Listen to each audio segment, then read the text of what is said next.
cricket that our guys played over the last 2 months in South Africa, which I think is testimony to A, the work rate of these boys, B, the skill sets, and C, the determination to keep getting better and better.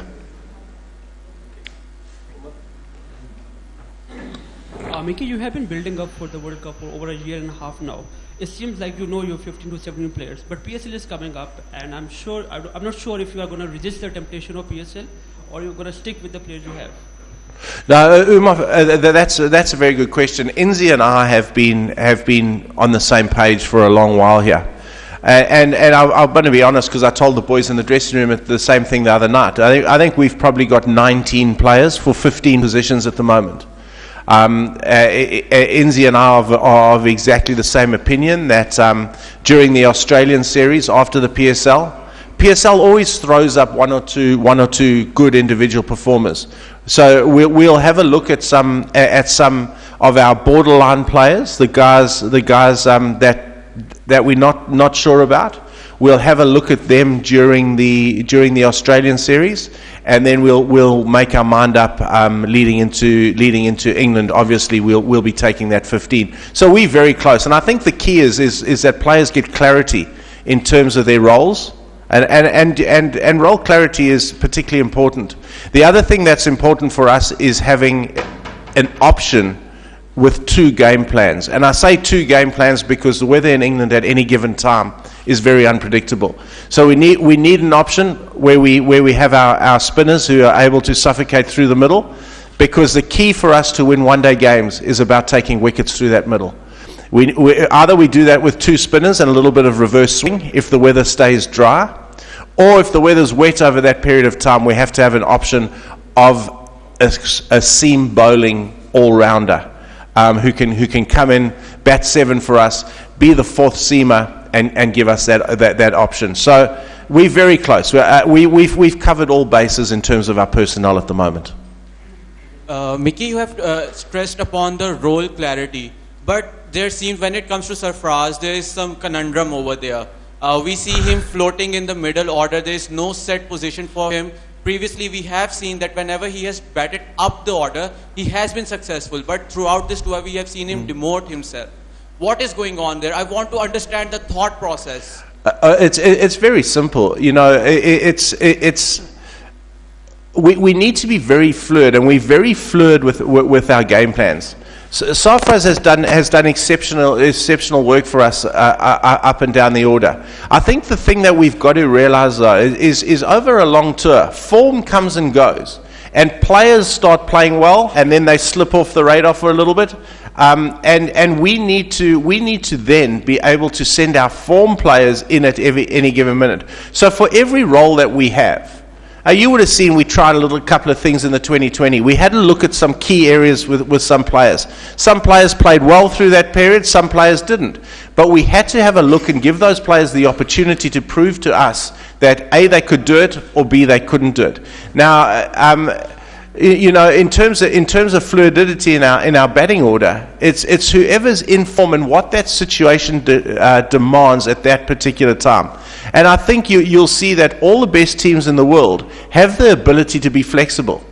We're trying to be as flexible as we can, and there's also the other thing with that is opportunity. Because if we didn't give the opportunity to players in those positions, we wouldn't know about them. And the last thing we want is to get to a crunch game in a knockout phase of a tournament, and we're sending in a guy that we don't know anything about, and it would be gross mismanagement on Sarfraz and my part if we haven't given that guy the opportunity to perform in that area under pressure. And under pressure is the key. You can do it at any given time in a practice session or in a centre wicket, but when there's a game on the line, there's 20,000 people in the stadium, there's a massive TV audience, you can't recreate that pressure through training. We have to find out about those guys, and that's kind of what we did. We know Safi can deliver at any position in the batting order. We needed to find out a little bit more about the other players. And Mickey, I have a question. First is that if you are consulted by the PCB when it decided to call back Sarfraz Ahmed from South Africa after the racism incident, and because that decision has shaken the confidence of Sarfaraz Ahmed, that if he was looking in trouble, that he may not get back the captaincy. And second, in a recent interview, you have said that domestic cricket structure of Pakistan is weak. But I think in last 2 or 3 years, you receive a very good number of cricketers, even match winners, Shadab, and so how you rate these kind of talent? All right, let me deal with the first question first. I was kept very much in the loop by the PCB. Sarfraz, what he did was wrong, and it was worked through. We spoke it through as a team. We educated the team through that process. Safi took it on the chin. He apologized. He moved forward. Everything was handled properly.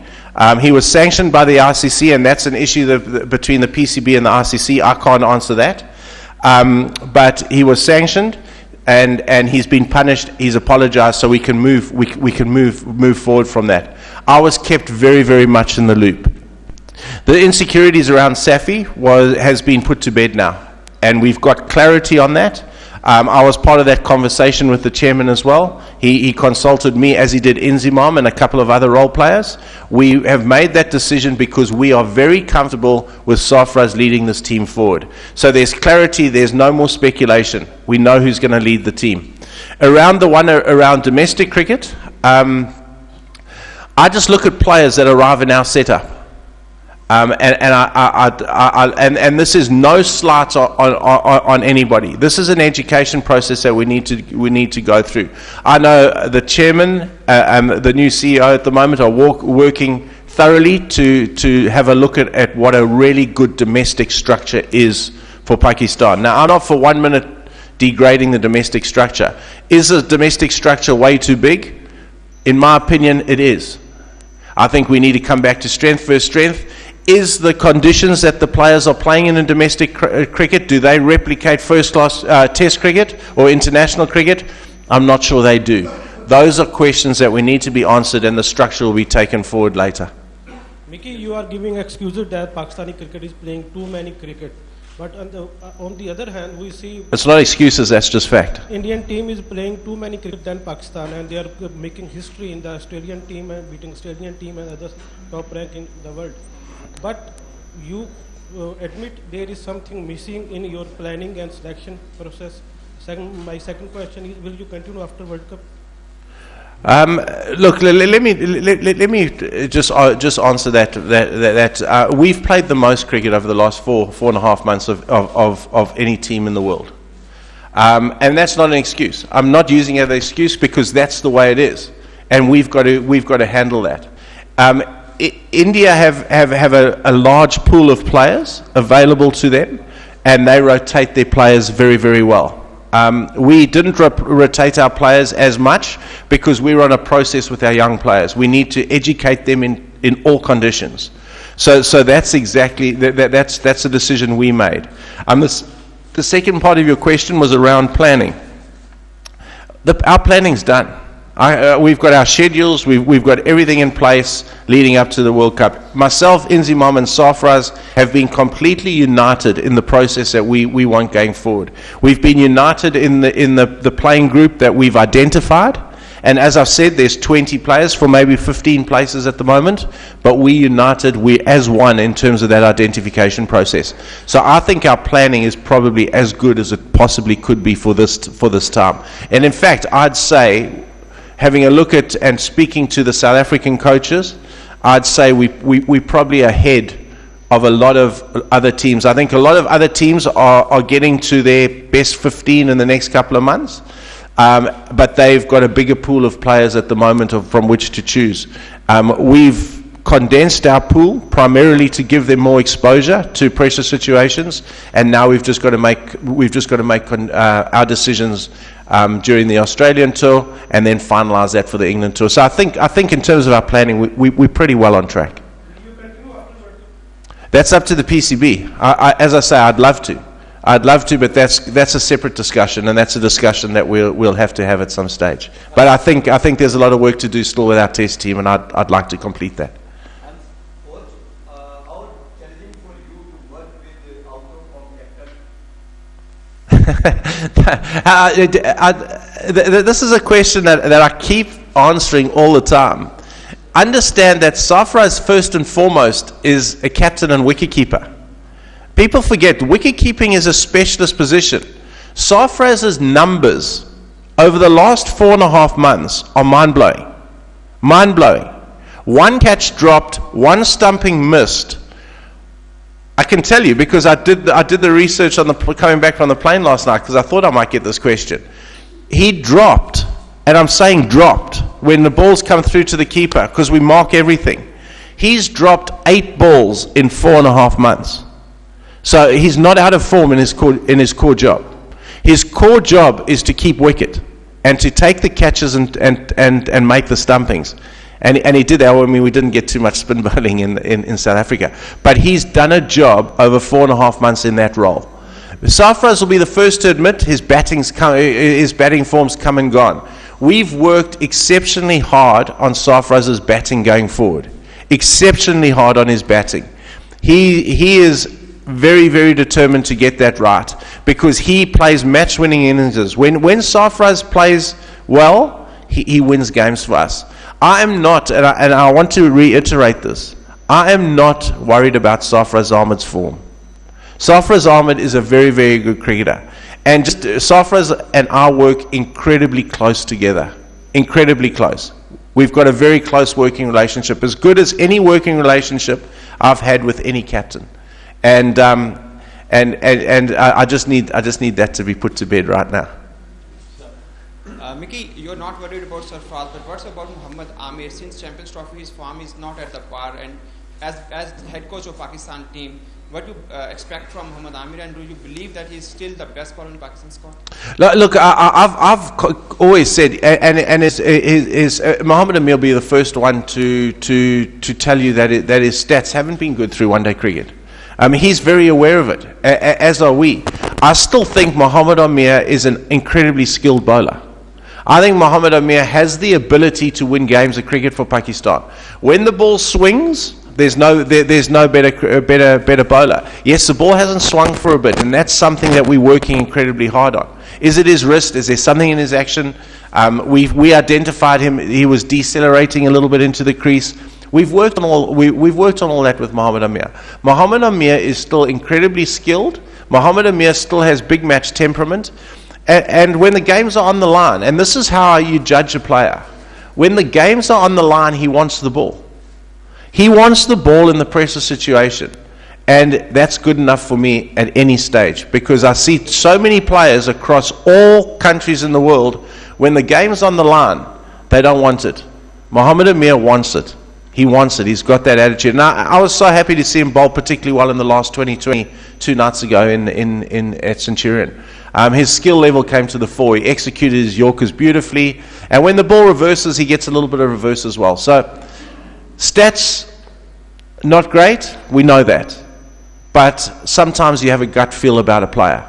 When the big moment presents itself, I'm comfortable that he will deliver. Morning.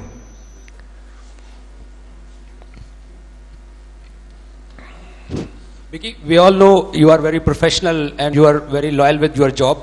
But Yes. when you raise up a poor betting question in front of your senior guys and that guys to that chit chat leak to media, is it concerned about you? You are concerned about this? Yeah, look, what's said in the dressing room stays in the dressing room. I'm very straightforward as a coach, and the players know that. I'm honest, I'm open, I wear my heart on my sleeve. That creates, for me, an environment where there's a lot of trust. Yes, I'm pretty emotional at times, and at that particular moment, I did have a conversation with our senior players, but that was a positive, constructive conversation in the dressing room. A lot of the stuff was grossly exaggerated. And I make no apologies for having those discussions, because those discussions are only there to improve the team. Those discussions are only there to improve the team. And there's no malice intended at all. When we walk out the dressing room, we are as united as we were before that discussion. I need to give the guys a straightforward and honest appraisal, like I do at end of every day. We debrief every day of international cricket that we play. And I can't sugarcoat it when we didn't think it wasn't good enough. I hate the fact, though, that it comes out in the media. But why PCB and you compromise, and why do you not send home to that players who leave your kit chat with senior guys? Well, can you tell me who it was? If you tell me who it was, then we can take action. But you won't tell me who your source is, will you? Mickey, you say Pakistan lost 3 formats series. But you say who is responsible, bowling squad or batting line? No, I'm not going to. We're a united team. You know, once we start blaming batting lineups or bowling lineups, you split the team. You know, then the team becomes grouped as to bowlers and batters. We take responsibility, every one of us on that tour, for results. Whether you're a bowler, whether you're a batsman, whether you're a coach, whether you're a captain. We're in it together. We're a very, very proud team. And if you could see how gutted and disappointed the players are after every loss, you'd be incredibly proud of them, because it just shows how much it means playing for Pakistan to these players. Our dressing room is a shattered place when we lose a game. We're an incredibly proud team, incredibly proud. We don't like losing. We hate losing. We're there to win, and we're there to win for Pakistan first and foremost. One thing we need to say is sometimes the opposition plays incredibly well. South Africa in the tests completely dominated us in those conditions. And again, I thought the one-day series was touch and go. We had opportunities to win every one of those games. And that's the key areas that we as a team are focusing on. And those are the key areas we as a team are giving our attention to. Is that when a key moment presents itself in a game, we have to have the ability to nail it. And I think that was our problem on the tour. We didn't nail those key moments. So if we learn from that, when those key moments present themselves in larger games, hopefully then we can nail it. Mickey, we saw Pakistan test performance after New Zealand and after South Africa. After that, very great Azhar Ali and Ashish Rafi in test team, and also Mohammad Amir's performance. If he is same form, can you continue with him in the World Cup? Look, he's certainly within the mix for that World Cup without a doubt. So Mohammad Amir will leave, because I've already answered that question. You know my feelings around Mohammad Amir. Azhar Ali and Asad Shafiq, as I've always said to you, I think they are senior players. They're the guys that will drive our batting forward. To be honest, our test cricket, we only play our next test cricket, I think, end of September against Sri Lanka, and I think that's the start of the World Test Championship there.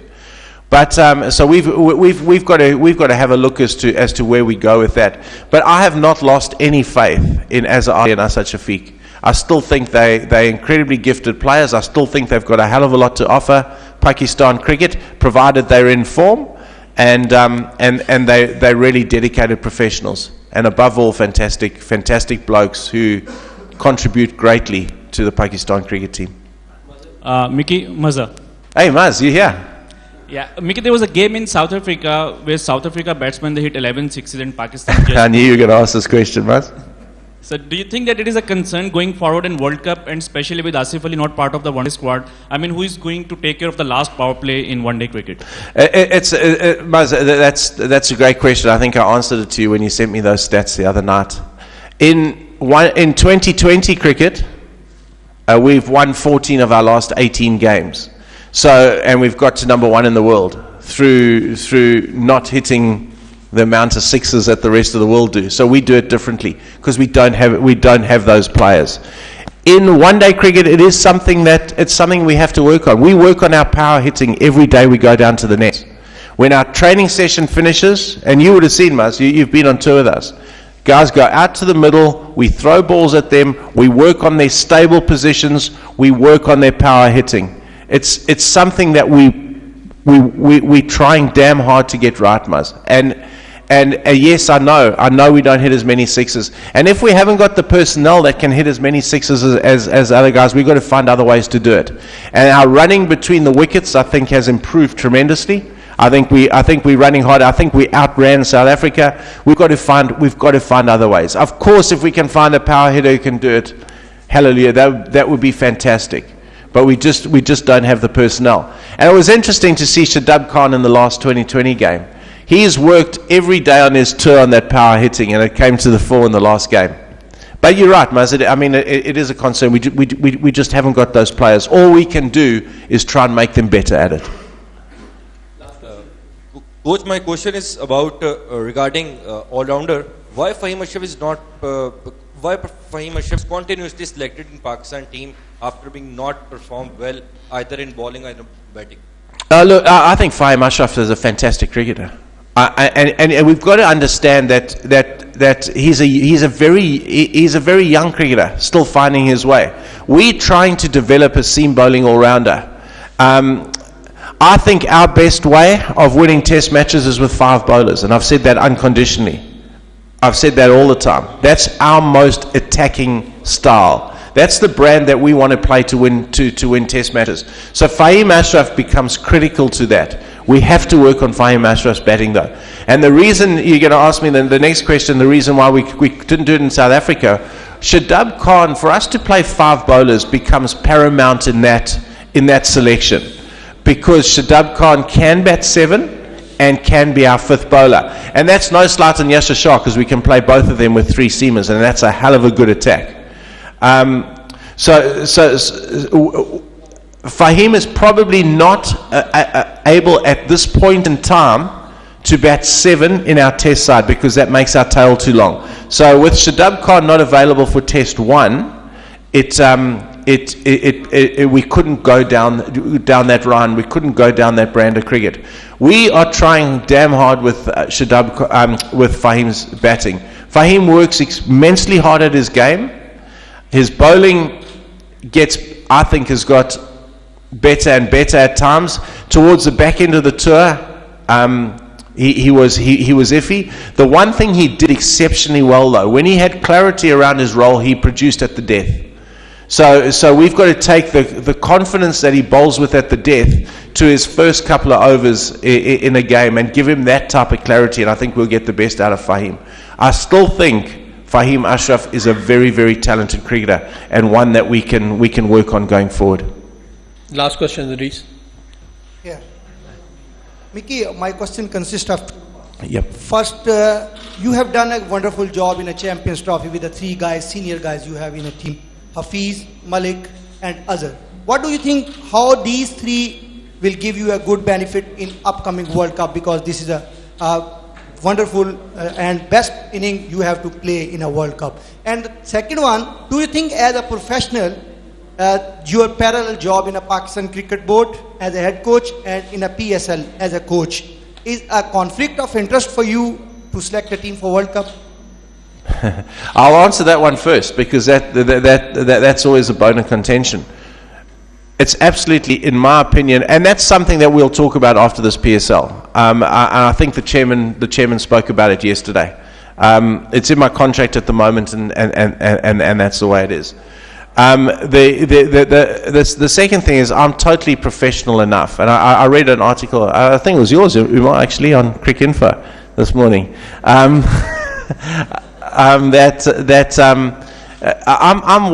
way too professional to let those 2 things impact on each other.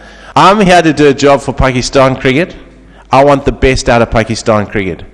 I will select with Inzimam and with the selection panel, the best possible combination to win the World Cup. I think it allows me an opportunity to work with other players, and allows me an opportunity to be at the coalface during the PSL to see any young talent that's out there.